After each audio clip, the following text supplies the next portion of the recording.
What's up, guys? Welcome to Munchkins Gaming, where we take your gaming to the next level. This is Munchkins logging in to bring you another Dissidia Final Fantasy Opera Omnia video. And welcome back to another Should You Pull video for Dissidia Opera Omnia, where I give you my opinions of upcoming banners coming to the game. In this video, we are going to be concentrating on the next event for the month of June, which is Keiss's event, which you can grab his EX weapon alongside with ZIDANE'S EX weapon. And of course, you can grab both their 15 and 35 CP weapon on this banner. And the third wheel for this one is going to be Cloud, which you can grab his 15 and 35 CP weapon as well. And as always, like and subscribe if you haven't already. It does help my channel, guys, and I really do appreciate all the support you guys give me. And if you are watching this a day earlier than I usually release my videos, that means we have reached the 150 likes goals for the previous video, and maybe this time around we can aim for 200 likes. If we didn't get the 150 likes, then you are watching this in the regular time, with my regular schedule release, which is a day before the actual event. And the like goals will still remain the same with 150 likes. And if we reach that, it's gonna be a day earlier than my usual schedule with the release of the next Should You Pull video. And so with that in mind, let's start this video. Okay guys, so we'll start this video off with the ZIDANE'S rework, and I know it's pronounced Zidane, but I really just like the sound of Zidane, okay? So with ZIDANE'S rework, it doesn't really change much of his abilities. I mean, he already got a rework previously, and that made him pretty good. And with this rework, it's just a little tweak here and there for both his abilities. Now for his ability 1, Stellar Circle 5, basically this will now trigger the HP attack at the end. It doesn't have the Brave requirement before it triggers that HP attack. It of course gets an increase in Brave potency and also gets a max Brave overflow. Other than that, everything seems to remain the same. Okay guys, now let's move on to his second ability called Free Energy. So Free Energy probably had the most change out of the two abilities that he had. So now Free Energy will have a 3-hit melee Brave attack attached to it before inflicting that HP attack. Whereas before he would just gain the Brave and do an HP attack. His plus variant will have the 2-hit melee Brave attack. Now the plus variant for Free Energy will now deal a 50% splash damage to non-targets and will inflict all the enemies with Thief's Marks and Defense Down debuff.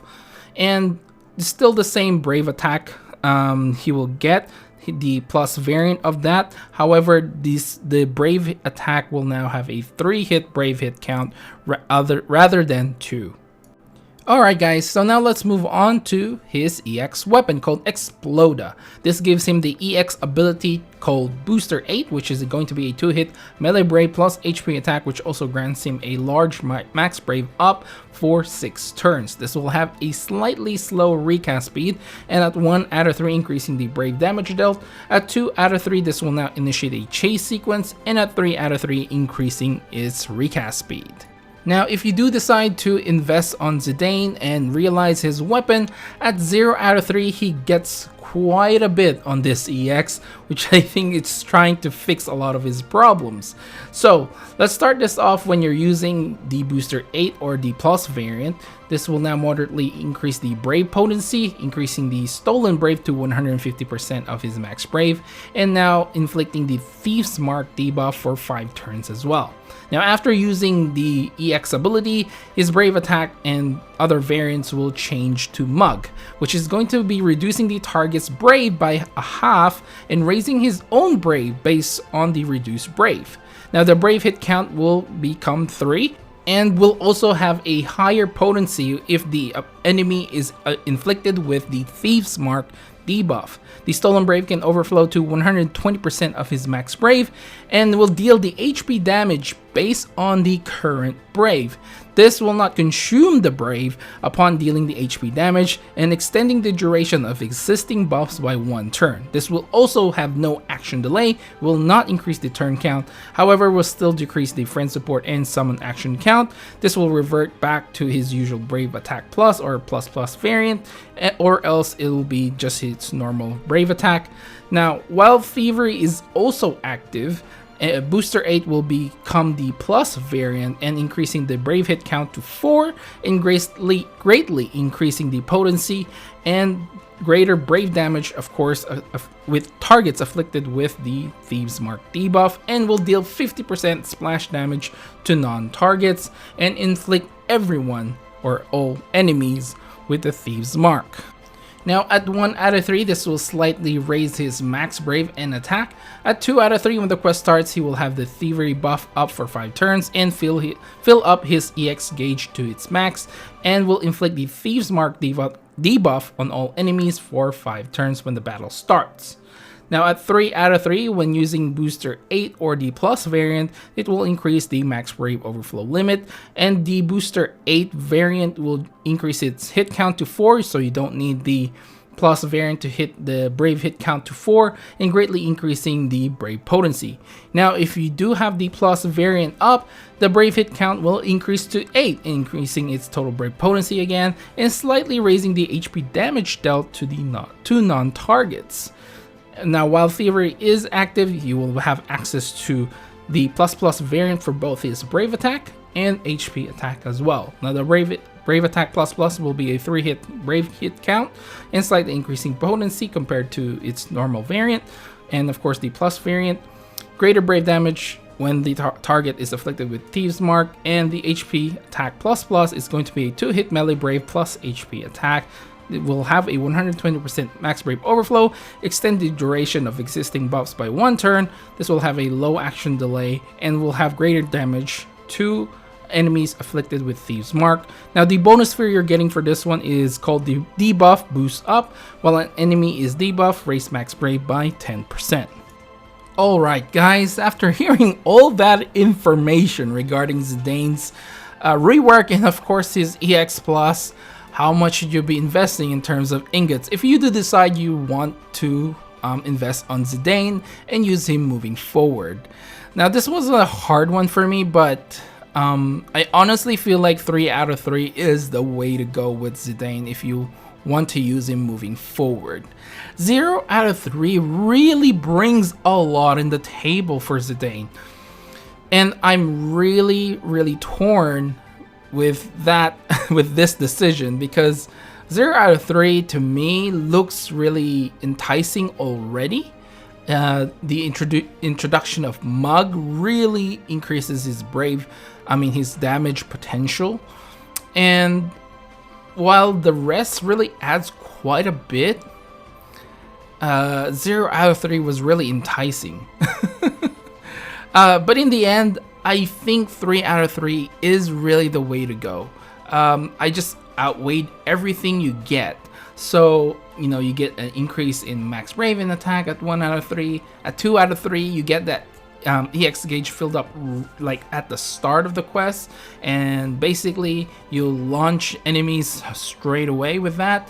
And, you know, at 3 out of 3, you won't really need to rely on brave batteries as well, since if you have Booster 8 plus, the brave hit count increases to 8, which essentially makes sure at least he will try and cap on his max brave as well. Plus the increased damage dealt to non-targets is pretty nice as well. And of course, the old longevity reasons is here as well. While it's not that overwhelmingly nice, like it's kind of generic when it comes to HP attack plus, it's still not too bad. It extends the duration of his buffs by 1 turn.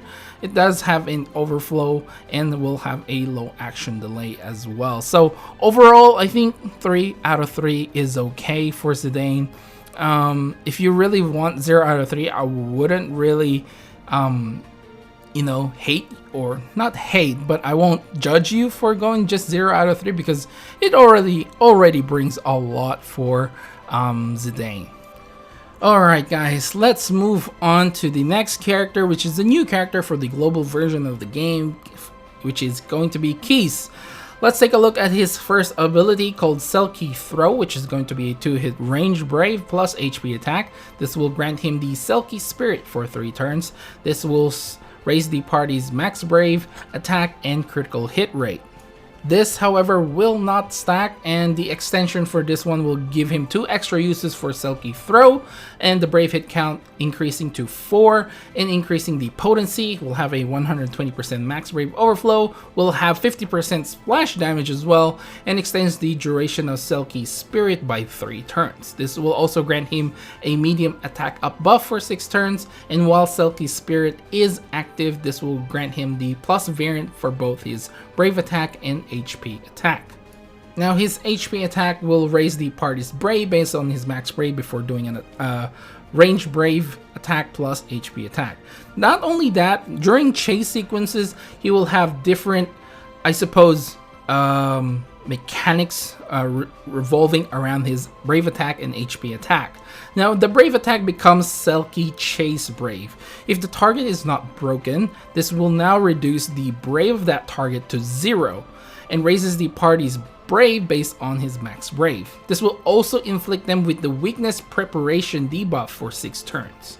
Now his HP attack during chase will change to Selkie Chase HP, which raises the party's max Brave based on his max Brave before doing an HP attack. This will also inflict the Weakness Preparation for 6 turns. This basically lowers their defense and speed.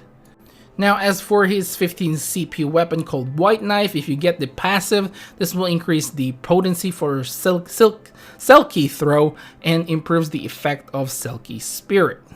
Now let's move on to his second ability called Hero Support, which is a 3-hit range Brave plus HP attack. This will raise the party's Brave based on the HP damage dealt and grants Smash Support to a selected ally for 1 turn.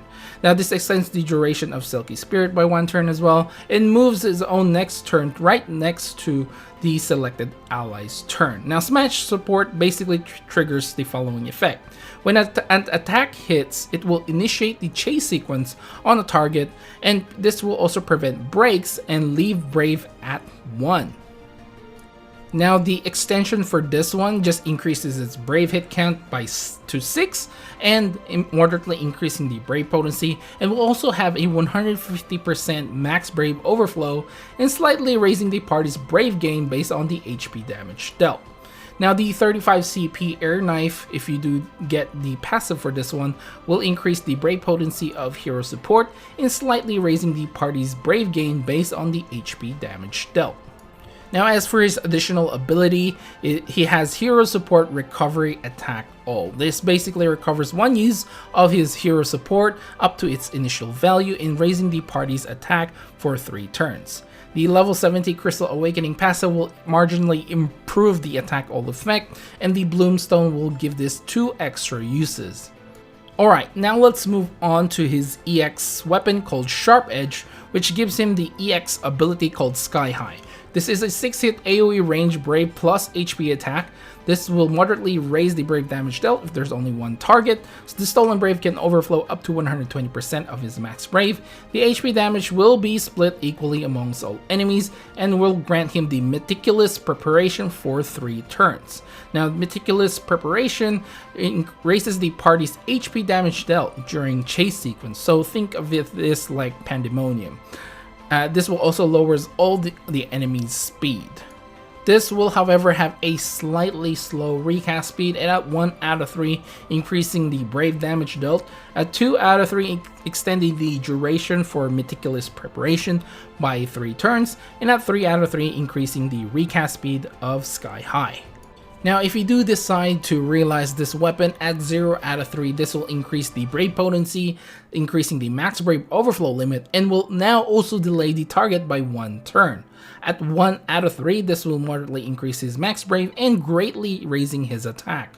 At 2 out of 3, when the quest starts, he will already have the Meticulous Preparation and Selkie Spirit and a medium attack up buff for 6 turns. Now when you're using Sky High, this will also extend the duration of the existing self buffs by 2 turns. And finally, at 3 out of 3, when you're using Sky High, this will now become a 6-hit AoE range Brave plus HP attack that is executed twice, increasing the Brave potency and increasing the max Brave overflow limit. Now, the big thing here is while both Selkie Spirit and Meticulous Preparation buff are active, he will have access to the plus plus variant for both his Brave attack and HP attack. For the sake of this video, let's just go over the HP attack because I think it's getting pretty long. This will now raise the party's Brave based on his max Brave before attacking, just like usual. However, this will now become a 2-hit range Brave plus HP attack, moderately raising the Brave potency compared to the normal HP attack plus, and will have a 120% max Brave overflow limit. Now during the chase, he will have access to the Selkie Chase Plus Brave. If the target is not broken, this will reduce the Brave to 0 and raising the party's Brave based on his max Brave, and also inflicting the weakness preparation for 6 turns. And the same thing with Selkie Chase Plus HP. This will raise the party's Brave based on the party's max Brave before doing an HP attack. Gaining Brave can overflow up to 120% of the max Brave, and will also inflict the weakness preparation for 6 turns. Now the bonus fear for this one is Link attack up long after joining a chase sequence. This will raise your attack by 10% for 8 turns. Alright guys, after hearing all this information regarding Keiss's kit, and of course his EX and EX Plus, how much should you be investing in terms of ingots if you do decide that you really like this character and you want to use him moving forward? Now, honestly, you gotta go 3 out of 3, guys. I mean, Keiss is going to be one of the most broken characters in the game, and is going to be very, very useful even throughout all the chaos and to the next difficulty level, which is going to be Lufenia level. Keiss is still being used in the JP version of the game, as a lot of JP players can attest to, and honestly, I myself will be chasing after Keiss, and I'm gonna throw everything at it, and hopefully I don't have to pity him, and probably I'm hoping for a better result than my Arciela pulls.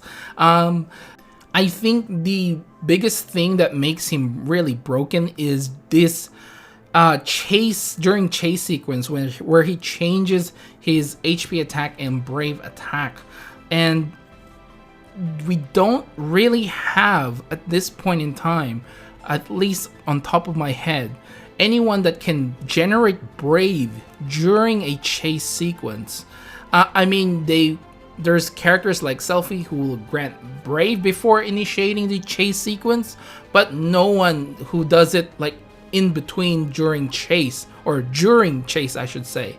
So the big thing about during a chase sequence is you do more HP damage than what you normally see on the screen. Like, for example, you have a Brave of 1000, and you during a chase sequence, it looks like you just hit for 1000, and then, you know, but when it hits the wall, it's actually, there's a multiplier there that increases the HP damage that you've dealt. So that makes him quite broken in that way, because basically there's a lot of multipliers that you normally wouldn't get. Now imagine, like, say with Lael, who does a sort of the same thing as Keiss does. He's a launcher, and the way that works is he gives a little bit of his Brave before initiating the chase sequence. So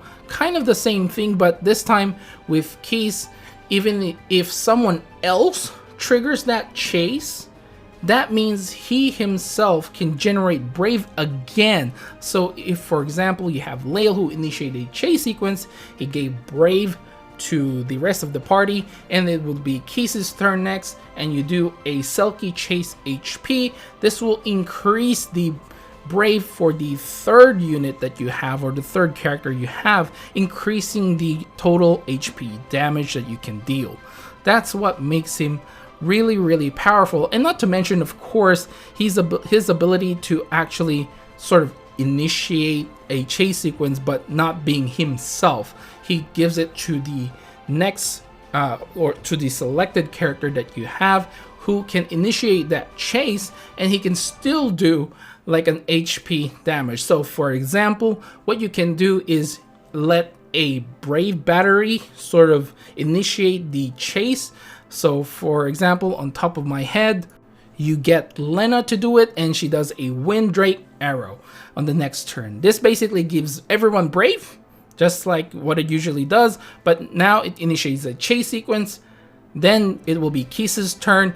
You do an HP damage and increase the Brave again for the third character, increasing the total HP damage. And yeah, I can't say enough how strong that is going to be in terms of total HP damage, because as we go on further and further, the defense of the enemies just get higher and higher, so it's harder and harder for us to do the normal Brave damage. And if you can't break the enemy, I mean, just do his chase Brave attacks, so basically reducing the Brave of the enemy to 0, and then you can basically break it, you know, during chase, or when it comes down you can do that as well. So really great kit, and a really great character, and I can't stress enough how powerful he is. And I hope all my explanation makes sense, but yeah, now it's time to move on from Keiss.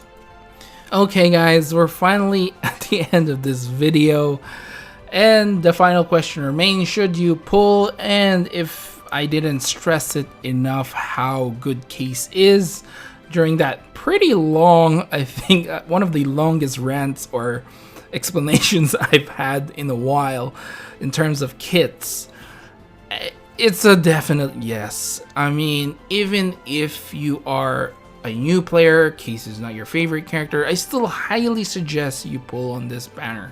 It just makes a lot of the fights for the chaos difficulty and moving forward from that a lot easier, and you can probably breathe knowing you have Keiss. Now, obviously, you don't really have to pull, okay, if you don't really want to. My suggestion is just to pull because he is that strong. And I can't stress enough how powerful he really is. So I'm going to be suggesting to use your tickets, and of course use your gems as well.